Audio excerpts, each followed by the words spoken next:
Mesdames, mesdemoiselles, messieurs, j'ai ce soir deux adversaires principaux. Le premier, ce sera ma contradictrice, de talent certainement, de mauvaise foi assurément. Le second problème que j'ai, c'est ce qui est en vous. Parce que mon sujet, c'est de vous tenir le discours selon lequel vous ne pourrez pas être en couple en viager. Vous ne pourrez pas être en couple toute votre vie. Et inéluctablement, ça blesse quelque chose qui est propre aux hommes. On aime les belles choses, l'espérance. Quelqu'un qui vient et qui te dit « Non, c'est mort, tu casses l'ambiance, t'es relou ». Et pourtant, c'est ce que je suis en train de vous dire. Alors, je sais qu'en vous, il va y avoir un petit voix qui me résiste. Ne résistez pas. La preuve, c'est le sondage.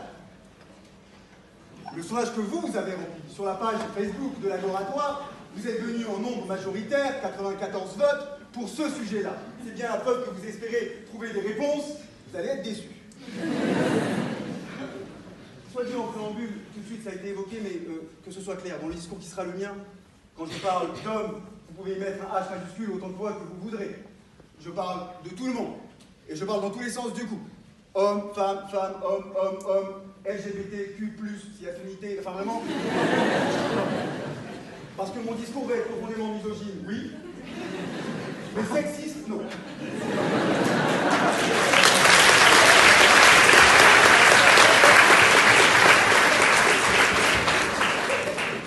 Mesdames, messieurs, j'étais à un mariage il y a quelques temps et j'ai entendu l'officiant sortir cette phrase sempiternelle venue du fond des âges. Je vous déclare unis par les liens contractuels du mariage jusqu'à ce que la mort vous sépare. Un frisson a parcouru mon corps. Un frisson qui ne m'était pas inconnu d'ailleurs. Je l'avais connu quelques semaines auparavant dans le cadre de mon stage en cour d'assises, lorsque la présidente de la cour s'est tournée vers l'accusé et lui a dit « Vous êtes condamné à la réclusion criminelle à perpétuité. »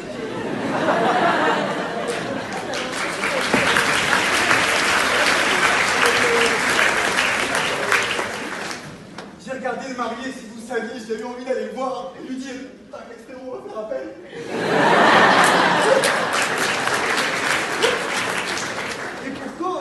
Et pour cause, le parallèle entre le procès pénal et le mariage est pertinent. Dans les deux cas, il faut des témoins. C'est bien, c'est un crime. Ah oui. Vous remarquerez d'ailleurs que le préfixe de couple est le même que coupable. Donc, mesdames, mesdemoiselles, messieurs, la mise en couple toute sa life, je vous le dis, elle contredit notre essence humaine, ce que l'on est au fond de nous. En somme, le couple, la vie, c'est contre nature, hein. Pourquoi c'est contre nature? Parce que nous aspirons à une seule chose, qui se démultiplie. La liberté, absolue, les désirs, le voyage. L'homme est une invitation au voyage. Elle est excellente, on peut la noter. Il n'est que de voir le mot couple. Je suis allé chercher dans le Larousse, page 580. Le couple est issu du latin copula, qui veut dire chaîne. Starfoula. Ça veut dire une chaîne, mais ça commence bien le truc. Dans un dialecte de la France jusqu'au XIIIe siècle, c'était un assemblement de deux choses accidentellement. C'est pas moi, c'est le Larousse. L'homme a besoin de liberté, d'envoler. Il étouffe en couple, à vie. D'ailleurs, je voudrais avoir une pensée émue, si vous permettez, pour Patrick Balkany ce soir. Parce que qui a fait des pieds et des mains pour qu'il sorte de tôle? C'est Isabelle. Lui, il était bien, Patrick, en tôle. Vous avez vu les images sur BFM quand il est sorti de prison, il était dégoûté. Parce que notre essence, c'est d'être libre. L'homme est un voyageur. Le couple, c'est jeter l'ancre. Pour toujours, on a besoin d'explorer, de voyage. Quand je parle de voyage, on s'entend. Je parle pas du voyage Instagram. Hein, c'est pas le voyage en couple, justement, de wake up avec une view, et la photo. Tu connais la photo des couples qui partent en voyage, on est torticolis avec la... Ah, mais il faut bien avoir un dos, les gens. Il y a une assurance. C'est à rebours de notre condition humaine. D'abord, en ce qui de l'envie de liberté. Et ensuite, on a encore, on va pas se mentir, on est en petit comité. On a des désirs multiples, brûlants. Et le couple. Alors oui, vous me direz, mais on peut être en couple et ouvert, ou on peut être en couple et un petit peu infidèle de temps à autre. Tu connais ces gens-là qui... Ah mais bébé, je te jure, c'est vraiment que du cul. Ah bah ça va alors. J'ai jamais compris ces fragiles qui pardonnent, mais bon, ça c'est pas. Ou les sexologues qui viennent à longueur de plateau pour dire non, mais ça peut s'entretenir toute une life. La sexualité, ça se réinvente, mettre du piment, tu te déguises. Mais combien? À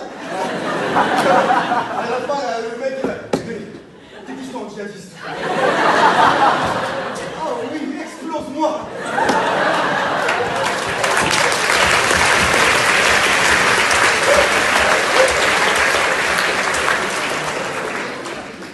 Un calcul simple et sans appel. Mesdames, messieurs, prenons un couple. On va dire un couple sur une vie. Allez, on va le faire commencer un peu tardivement. 30 piges. De 30 ans à 60 ans. À raison de 3 rapports par semaine. Oh, je les ai peut-être là. Elle a fait une tête, genre. Coquine.